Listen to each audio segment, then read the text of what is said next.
thanks for tuning in, guys. This is Naomi at Weird Mythic Podcast, and as always, I'm joined by the wonderful Serena. How you doing, girl? Hey, girl, I'm so sick right now. Sorry, this is our second time recording this start of the episode because I'm having like fever brain right now. Oh, well, I am glad that we are recording. I'm sorry you're feeling sick, so hopefully you get better like hella soon. I was sick over the weekend, girl. I hear you. Oh, that sucks. Yeah, so did I tell you I put my notice in at work? You didn't. Yeah, so Friday's my last day. And you're sick all week. And I'm literally sick all week, so man. so didn't go to work Tuesday and today, which is Wednesday when we're recording this. And then I'll go tomorrow, and then Friday was my last day, so should be interesting. Oh my gosh, that's hilarious. Well, hey. But yeah, sorry to everyone if this episode is like low energy on my end, but we're here, we're recording. We are recording, yes. We're finally getting more stuff out there for everybody. Yes. What are we talking about today? Today, we are talking about ghost ships. So, I hope it's a little spooky for everybody just because. Yeah. So, yeah, I know it was a little difficult for us to kind of like nail down what we were going to talk about. Like, I don't know. The only thing I had a hard time trying to find was like legit sightings of ghost ships. So I think that's what most of my energy was spent on, was finding what I believe to be a legit sighting, you know? Yeah, I agree. And honestly, like, I feel like the two of the three that I have no backstory or like history on. It's all kind of just like, yeah, maybe this happened, but we don't know when, we don't know how. Like, it's just crazy. We'll get into it, but yeah, it was a very difficult episode to try to pull together. Yeah, because I want to bring something to the table that's like, somebody has seen this. Like, I have some sort of documentation on what's going on here. So I hear you there when it's like, I want to get something real, damn it. I think I have it's interesting either way, so I hope that other people will find it interesting, but I guess we'll never know until we put it out there. Exactly. So yeah, definitely everybody let us know what you think of the episode, and if there's any cool ghost ships that you would like us to talk about, we could always do a whole other episode on it. I'm cool with that. For sure. And also, we talked about this. We don't ask enough for ratings, which we need to start doing. So if you guys could just rate the show on Apple Podcasts or even Good Pods, that would be freaking awesome. It would help us out a lot, get the show out there more. Yes, thank you. Please, even just like comments. I don't even care if you just like don't tell us anything. Just say awesome, or here's my comment, or, something along, just putting it out there, getting us some ratings. I appreciate everybody who has already done that. Just keep it up, guys.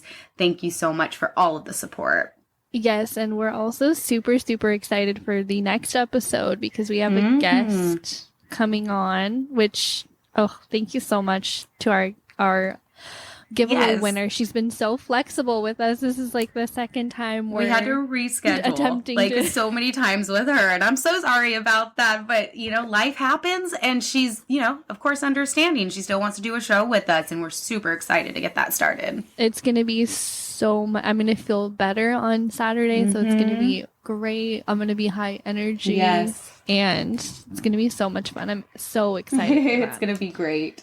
So with that being said, let's just jump into it. Yeah? All right. Girl. So I'm going to be talking about a boat or a ship. It is called the HMS Eurydice. Side note, I have a question. Why do they always refer to ships as women? Like, I don't know, pronouns? But I'm going to continue saying that. It's like with cars. I know, yeah. All the research I've done, too, they refer to the ships as she, and I'm going to look it up right now while you get I don't know. They do it with cars, too. I don't know, but I'm just going to keep saying she. Why not? Go for it. I'm going to look it up right now. All right. So I'm going to talk about the HMS Eurydice, and that is spelled Eurydice. So I'm sorry if I mispronounced that. So she was commissioned around 1843, and she is a wooden sailing ship. So she would go from North America to the West Indies from 1843 to 1846. And I'm going to give just a little bit of background and history on the boat before I get into the ghost part of it. So after going between North America and the West Indies up until 1846, she was then sent to South Africa up until about 1850. And in 1846, there was an incident on the boat with a crew member, and his name was Joseph Barnes. And he stole a dinghy and left the ship. So the lieutenant of that ship in 1846, his name was Lieutenant Heathcote, and him and other American officers were aboard the Eurydice. And while they were anchored in the Gulf of Mexico at that time, Joseph took a dinghy, but there was another man in the dinghy with him. So this was around 9 o'clock at night, and it's super, super dark. And when they got into the boat, they left, and people tried to actually search for them, but it was so dark they really couldn't find him until like the next day or a couple days later. They finally found Joseph on land. He was taken into custody, and since he deserted the HMS Eurydice and he stole a dinghy, he was sentenced to 50 lashes and then 1 year of hard labor. So there's a little bit of history there. And then 1854 to 1857, the boat was in the Crimean War. After the war, the boat was then, I don't know exactly where they stationed her. I wish I had that written down, but she was stationed from 1861 to 1877, and she was then just a training ship. So she was more of a merchant type ship and like carrying goods back and forth or supplies back and forth. So it's good to have a good training ship for people to know how to run a boat that way. During the time that it was a training ship, one of the captains, Captain Hare, left the boat for a cruise in the West Indies. And during his absence, one of the foremast was carried away with a big gust of wind, and about 20 crew members were like pushed overboard into the ocean. I don't have any notes of there being any casualties when that happened, but it's another interesting point. So, in 1877, they finally released her back onto the sea to do all of her merchant stuff. And for 3 months, she would travel from Portsmouth to Bermuda up until 1877. In March of 1878, she went back to Portsmouth. However, on her way back, she was caught in a huge snowstorm and the whole boat capsized. Now remember, it's a sailing ship and it's wooden. I'm not thinking it's the most stable of boats. I could be wrong. I'm not a sailor I don't know much about boats, honestly. So I read a couple of conflicting numbers here. There was about between 319 or 366 people on board that night. Only 2 of the crew members were actually found after it capsized. Captain Hare, who was still captain when it was a training ship, went down with his ship, the HMS Eurydice, when it capsized. There was nothing left of the boat. It was pretty much completely just destroyed in the water because, as I said, it was wooden. It's, however old, like 20 plus years old, and just, it was just bad. So they only had the 2 surviving crew members. They couldn't find anything left of the ship except for the bell of the ship, which is now in a church in Gatton. And they found the anchor, which is now in a cemetery in Gosport. So those were the only 2 things besides the 2 crew members that they found. Sadly, there was bodies washed up onto shore days later. They couldn't even identify these bodies as being part of the crew members, though. So that was very strange. But they knew it had to have been from the Eurydice just because of the big storm. There was over 300 people on board. So they assumed that they were all from that ship. But they still, for some reason, couldn't identify all the bodies. So, let's get into some sightings, shall we? So, I don't have any specific dates. However, off of the Isle of Wight, which is near Dunnos, that is where she is seen, which is where the Eurydice capsized, was near that little island area in that part. Bermuda and Portsmouth. But all the reports say the same exact thing. Every single one of them. It's a tall ship. It's wooden. It has 3 masts. And all of the gun ports are open. So she was a merchant ship. But originally, you still have gun ports in majority of ships back in the 1800s. Especially merchant ships. Because there was still, pirating going on, of course. So it's a little strange that all of the reports say that the gun ports are open. Why would they be open, especially after being capsized? Or if the boat was about to be capsized, you would have closed those ports so there wasn't too much water getting in. So I always found that a little strange. But always 3 masts, gun ports open, and then the boat disappears right in front of everybody's eyes. So in 1999, Prince Edward of the UK, of course, reported that he actually saw the boat. And there's supposedly some video footage. I can't remember the name of the TV show that they were filming. It was for a TV show back in the 90s. Prince Edward was part of it. And apparently they got it on camera of the Eurydice and then it disappearing on camera. Can't find any actual footage though, but you can look it up. It's everywhere that he saw it, then that they have footage, but I could not find that footage. So if somebody could find that for me and send it, that'd be pretty cool. There was another sighting sometime in the 1930s. It wasn't specific on when in the 30s, but a Commander Lipscomb of the Royal Navy, he was in a submarine, and they could see, on radar that there's this boat like coming right at them. And so he actually had to do it like a big evasive maneuver to get out of this boat that was coming at them. And so not only did they see it on radar, but they physically saw it as well. But as soon as they started to move out of the way, the boat disappeared. Whoa. And one of the few stories that I kept coming across was in 1878. So remember, the boat went down in March of 1878. But at some time around the time that it capsized, a Bishop Ripon, Sir John McNeill, and a Sir John Cowell, they were all, near that port, and they were eating dinner. And all of a sudden, Sir John McNeill yelled, "Good heavens, why don't they close the portholes and reef the sails?" Like out of nowhere. He just yelled it during dinner.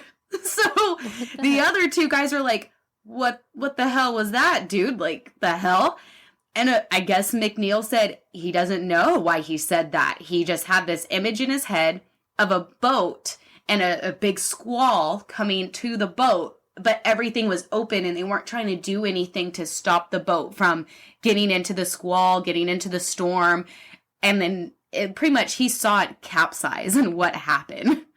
So I thought that was an interesting, weird, maybe it was a premonition, considering I couldn't find which month he saw this, and the boat capsized in March of 1887. But yeah, that was, the 3 big sightings that I found. A lot of fishermen off of the coast of Sandown Bay. That's where a lot of people say, I keep seeing this, wooden 3-mast boat. And people report it, but they don't know if it's actually the HMS Eurydice or not, but there's a couple different fishermen in that area who say they do see a 3-mast ship quite often in the area. Wow. And there have also been 2 poems written about the HMS Eurydice, and they are written by Sir Arthur Conan Doyle and Gerard Manley Hopkins, which I recognize Conan Doyle, but I can't tell you why I recognize that name. I'm thinking I must have read poems of his before. But, yeah, that is the HMS Eurydice. And, yeah. Nice. And another little side note, once the HMS Eurydice was capsized and obviously completely out of commission, another boat called the HMS Juno, which was also called the HMS Atlanta, also disappeared, and it did the same type of jobs and took over the job that the HMS Eurydice was doing. But that boat also disappeared with all 281 crew members. So, oof. Yeah. Interesting. So, yeah. Very, very odd. One that I'm going to talk about, I feel like everybody kind of knows or like has seen some kind of rendition of it in shows or movies or whatever.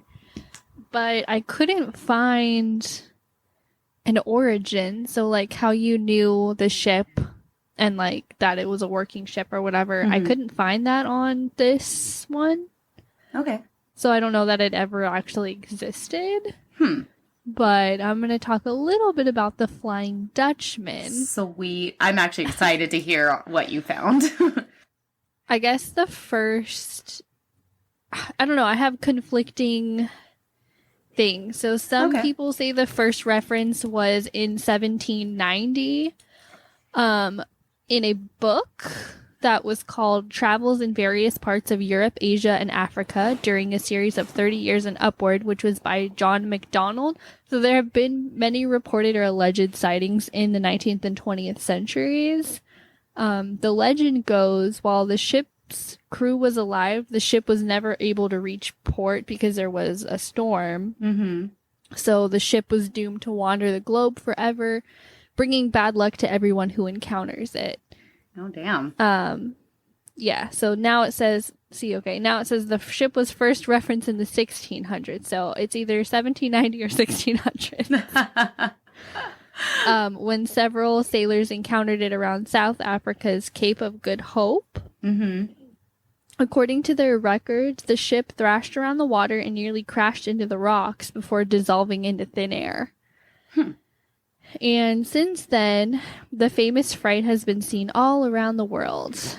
The sighting that I'm going to talk about is also from a prince. So you had a prince sighting on yours as well. Yeah.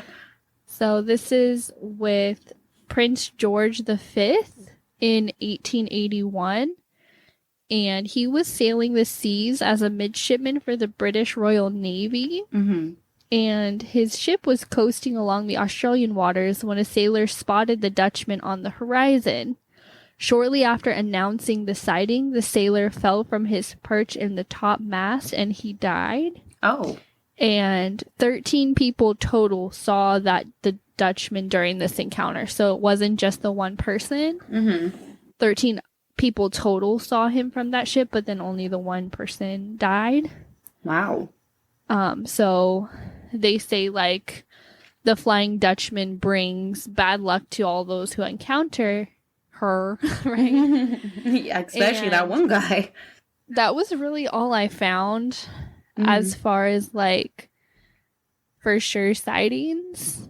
But it's something that's very prominent and talked about in I was gonna say, like, everybody's heard of the Flying Dutchman. I think not only do they completely mention it all the time in, Pirates of the Caribbean, but I do believe it's also mentioned in SpongeBob, so... Yes, it definitely is. Shout out to Taylor if you're listening. I feel like we hear about it a lot. So there's even a hamburger called the Flying Dutchman. Oh my gosh. I think it has peanut butter on it. Peanut butter? Huh. Okay. Yeah. I mean, I like peanut butter. I don't know if I want it on a burger, but... It's at that, it's that place in Old Sac. Oh, Fanny Ann's? I think it's, yes. Okay, yeah, I actually think I know. Yeah, I've seen that on their menu. Hella good spot, by the way. The Flying Dutchman. Is there any, like, details on, like, about the ship? Does it have a crew? Yeah, so I can't find any information on if it was a real ship. Like, clearly it must have been, right? But apparently nobody's ever gotten close enough to see if there's, like, a working crew on it. Okay. So I have no idea about that either. But have people been able to get, like, close to the ship? Like, I assume it kind of just disappears and dissolves, like, on the horizon, which is why I think they say that it's flying, is because you have that, like, vantage point in the horizon where it's, like, you can't really tell if it's floating or not. I'm assuming that the reason it's called the Flying Dutchman is, like, is that the flags it's flying? Is it a Dutch-made ship? Like, I just assume that it is. I have no idea. Huh, how interesting. But yeah, for something that everybody's at least heard of, there's really not too much information on it like that. Yeah, So, not that I could find, and I also have like another story that I'll read a little bit later on that is the same thing. Like I got like 5 different stories of what people think it was, but historians can't lock down exactly what it was, just because it's, I guess, so long ago. And a lot of these stories are word of mouth and like tales that people, you know, tell when they're coming back from voyages or setting sail or whatnot. So yeah, very interesting though. Well, I have a ship that is kind of like the Chilean Flying Dutchman. So, it is called the Caleluche, or the Warlock ship, or the Enchanted ship. And I couldn't find an exact like date of when this ship ever set sail or any sort of like country that it came from. However, when the sightings first started, which was around the 1700s, that was during a colonial period. So I had the idea of maybe the reason it was brought into, you know, popular culture back in the 1700s is because Chileans were seeing a whole lot of Europeans coming over in these giant ships. So I just assumed that maybe that's why it started appearing, you know, in texts. And, you know, especially like you said, a lot of this is by word of mouth and people passing down these stories to other people. So the Caleluche, just to say, Caleluche is actually, the definition is pretty much like to transform or to change. The way that this boat looks, it has 5 giant white sails, 3 masts, and every time somebody sees it, it has like lights like all over it, and it sounds like that there's a party going on board. They can hear music, people can hear people laughing, chatting it up, like it's just a party boat. So the where it is sighted mostly is off the coast of Chile. Nobody ever sees a crew though when they're looking at this apparition. They just hear it. They can hear the music, they can hear the laughter. However, those who do get close enough aren't really seen again afterwards. And it's kind of like a siren almost. You know how like the sirens will bring in people on boats, fishermen's and everything, and then they kind of like go to their death because they're following the sirens under the water. It sort of reminds me of that. So it's like this big giant boat with all the lights and partying, and people are attracted to that, so they start going towards it. In folklore, it is believed that the Caleluche is a living thing. It's a living ship, and it does want to lure sailors and fishermen onto it for not good reasons. I just kept seeing to be enslaved and never to be, you know, away from the ship once you're on board. Some also believe that the Caleluche is like taken over by a warlock, and he lures people onto the boat and offers them, you know, money and riches. But of course, it's always for some sort of dark favor. I don't know what those dark favors are, but nobody ever wants to do a dark favor, whatever it is. Yeah, that sounds no. So that's just one of the folklore theories of the Caleluche, that it is run by this warlock who is trying to get people to be onto his ship for eternity. One of the other theories is that 2 to 3 mermaids will lure men onto the ship, and as soon as they're, you know, on board the ship, they can't leave. So there are mermaids sometimes, you know, involved in this. My favorite story, however, of the Caleluche is not only do people get attracted by the sound of the laughter, music, and party, but once they get on to the El Caleluche, not only are they trapped, but they turn into hairy monsters with their legs twisted behind their shoulders, and they have forked tongues, and they are not allowed to leave the ship after that. Ew, what the fuck? Yeah, so a lot of the sightings, when people do see it and they start to go towards it, not only does it just disappear, but other sightings say that they actually see it dive under the water. And a lot of the theory behind it is that it actually navigates underwater and it's not always navigating above water. So I thought that was freaking cool because I think that also kind of goes into the Flying Dutchman, how it can dive underwater, navigate underwater, and is kind of this living thing. That's what it was in Pirates of the Caribbean, right? Exactly, yeah. So I did find a YouTube video, and it was actually geared towards children, so it totally cracked me up. But it was a story about the Caluche. So I have the link to that, and we'll have to post it. But I'm going to go through the video a little bit, because it's obviously not in English. So I had to, there's a few words I got out of it, because I know a little bit of Spanish, but I'm sure I missed a lot. So this cartoon, it starts off with these two kids, and they are trying to see if they can find the Caluche. And so they're on the shore, and it's dark. And one of the kids is like, well, I don't even believe in, the story anyways. And the other kid's like, well, let me tell you a story that I know of somebody who actually went on the Caluche. So the story goes that there was these two fishermen, and they actually got caught up on the ship. Like, the ship appeared right next to them and kind of took their little boat onto their big boat. And it was the Caluche that brought the little boat onto it. They kept hearing, or I kept hearing in the video, brujo, brujo, which is like a male witch. So that goes off to one of the folklores of the ship being run by a warlock.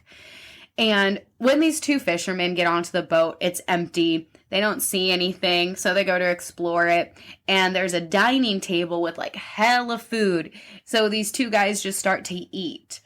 But all of a sudden, behind the guys, there's these weird zombies behind them. And they noticed. And then all of a sudden, these guys are attacked. And then the video goes blank, black for a second, black screen. And when the video comes back, the two fishermen are normal looking. However, one of their legs is stretched behind their head. So they're hopping around on one leg in this video. They can't escape. They can't get out. There's all these weird zombies around them. Then all of a sudden, this warlock, and he definitely looks like a witch, a big brimmed hat, long trench coat, and he comes out and he's pretty much saying, I can make you rich. I can make you rich. And he shows them all of this gold that is on the ship. So, of course, the fishermen want to take all the gold. Well, one of the fishermen said, screw this, I'm getting off the ship. So the one guy who decides to take the gold is immediately attacked by zombies again, and then slowly but surely turns into the zombie creature with both legs behind his head. The other fisherman runs off the board or runs off of the ship, and, that's the end of that story. However, in the video, because it's the kid telling the kid this story, a little wooden boat pulls up onto the shore, and this old man gets out, and he has one wooden leg. And then that's the end of the video. So I was just I had to talk about it. I thought it was a cute video, and it kind of just gave you a quick little glimpse of the folklore behind the El Caluche. Yeah. So it was really fun looking into that one. I had a lot of fun with that. That's crazy. Yeah, it was cool, especially since it's something that they tell it's part of their folklore, and it's one of those things don't go out onto the ocean at night because El Caluche could come out and get you, kind of thing. So I thought it was interesting. Spooky story, campfire story. Exactly. I feel like a lot of these kind of are, which I guess goes into my next one. Yeah. Which we've also heard about a lot. I'll talk a little bit about Davy Jones' locker. Sweet. So when you hear people say the phrase Davy Jones' locker, they're referring to the seabed, which is the resting place of thousands of sailors that have been drowned. Mm-hmm. I think, so I don't think it's I think that's realistically what they mean when they talk about it. Mm-hmm. But we take it obviously another way, right? Yeah, because I'm thinking Spooky like story way. yeah, and I'm also thinking like a chest or like a locker that you would have at a gym or something. Is like Right. when I was a kid, I was like in his locker. What? Literally, I always picture that still. The first references to Davy Jones' locker dates back to the 18th century, during which it was popularized as a nautical superstition among sailors and pirates. So another kind of word of mouth thing. Mm-hmm. And in the earlier times, the name Davy Jones was referred to as the sailor's devil and sometimes the evil god of the seas. Oh. That's kind of all I have on that. It's super, super difficult. So I tried to figure out, like, who's Davy Jones, right? Yeah. Because obviously, if you hear about Davy Jones' locker, well, you need to know who Davy Jones is. Mm-hmm. So extremely difficult to try to figure out who this motherfucker is. Oh, did you find anything? Kinda. I found like 5 different things. Sweet. All right. Who is he? Historians are unsuccessful in tracing the origin of the name Davy Jones or the term even Davy Jones Locker. So if they weren't able to find it out, Serena sure as shit wasn't able to. Okay. Mm-hmm. Okay. But I have a couple different ones that are kind of like theories, I guess. Yeah. So in some stories, Davy Jones was David Jones, and he was a pirate who sailed his ship across the Indian Ocean in the 1630s. Okay. That's all I have on that. Oh. Literally. All That's right. all. You didn't And even say others- like what boat he was on? Nope. Okay. No boat, nothing. Well, he was a pirate. Who knows? Yeah.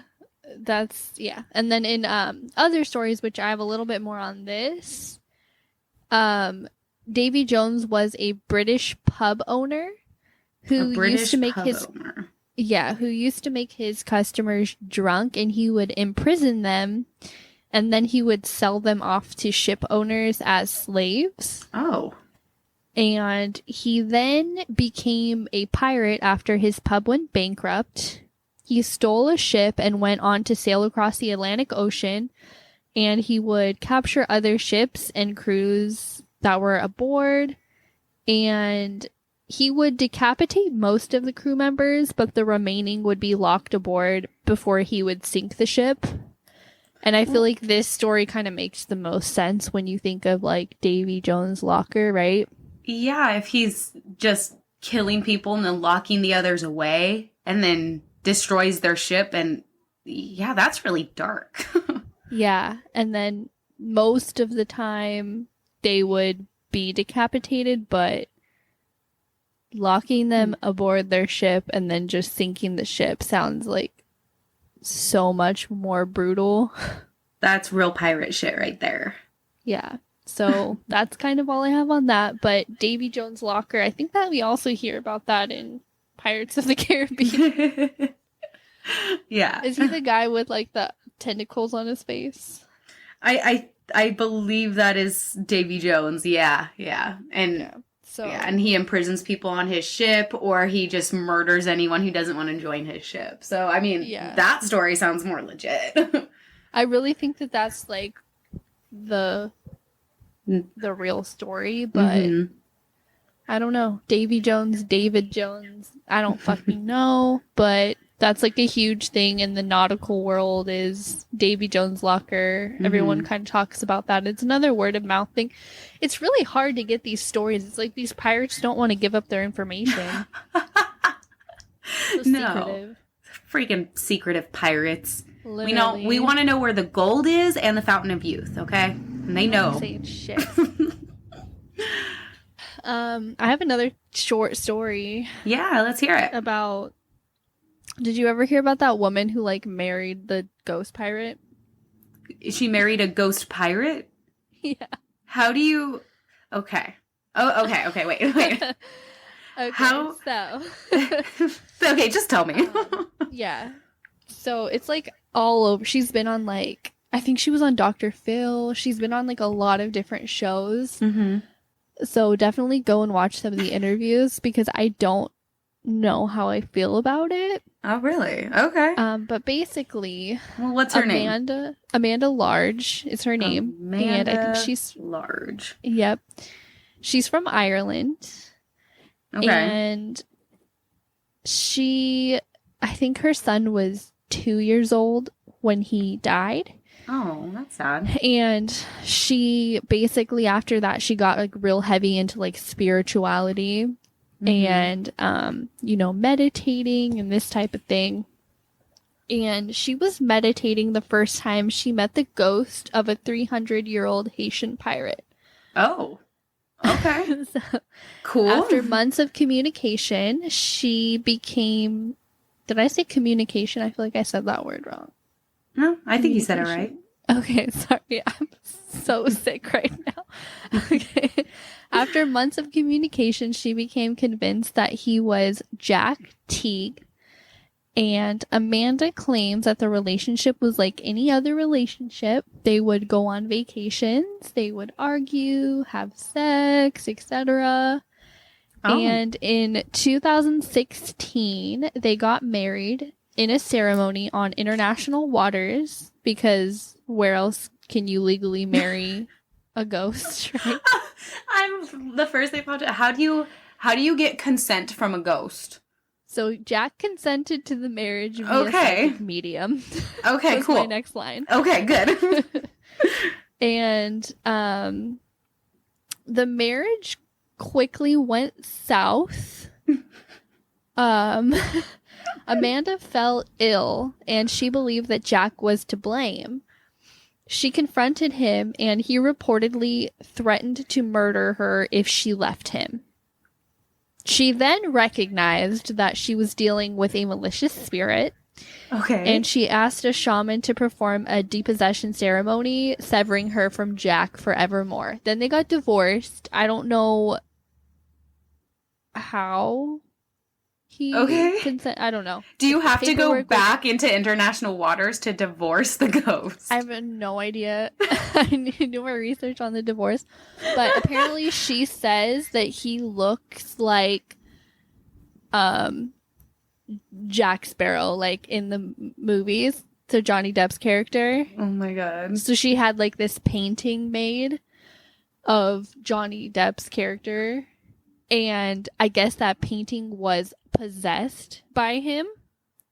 Okay. And so she was like trying to get rid of this painting for so long, and now it's reminding me of the Dorian Gray story. What's that? Do we have to do an episode on it? We'll have to now.